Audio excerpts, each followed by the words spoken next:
It all started with a lavender letter. Do you like the smell of lavender? I do. It's so relaxing.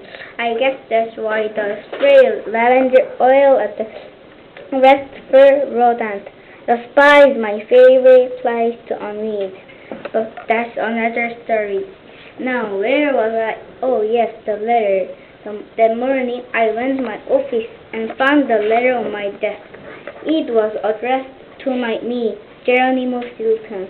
Oops, I almost forgot to introduce myself.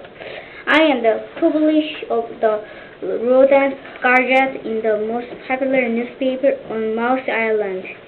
Anyway, the envelope had a letter S on it. Lavender and the letter S. This could be only mean one thing. The letter must be from my dear Aunt Sweetfur. This is what the letter says. Dearest Geronimo, I am coming to see you Wednesday morning. There is something we accidentally must talk about. Love and skip, Aunt Sweetfur. I finished reading the letter and looked at my calendar. I jumped up. Wednesday, that was today. Just then, the door flew open and Aunt Sweetfur skipped into my office. She was wearing a lavender dress with a frilly lace collar. She was carrying a light umbrella and handbag.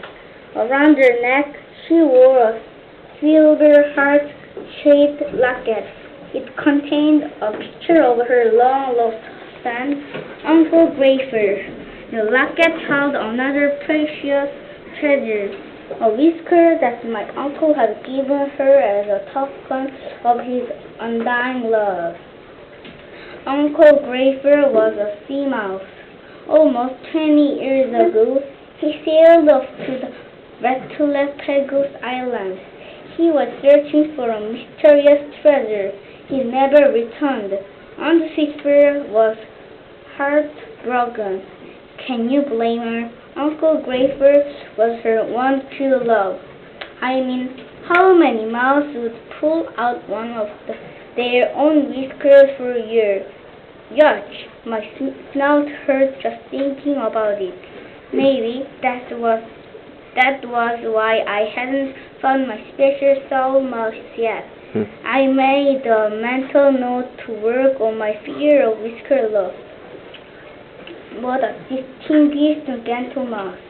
I was still thinking about my whiskers when Aunt Sweetfur wrapped me in a warm hug. The scent of lavender filled my nostrils. Oh, how I loved Aunt Sweetfur. When I was a young mouse lad, she liked to read me bedtime stories. Goldilocks and the Three Cats, Jack and the Cheesy Little Red Riding Hood. Aunt Sweetfur taught me just how exciting reading can be. My dear nephew, it's been such a long time since I last saw you. She gushed. You look so distinguished now. How wonderful. Actually, I had just seen Aunt Sweetfur last Thursday.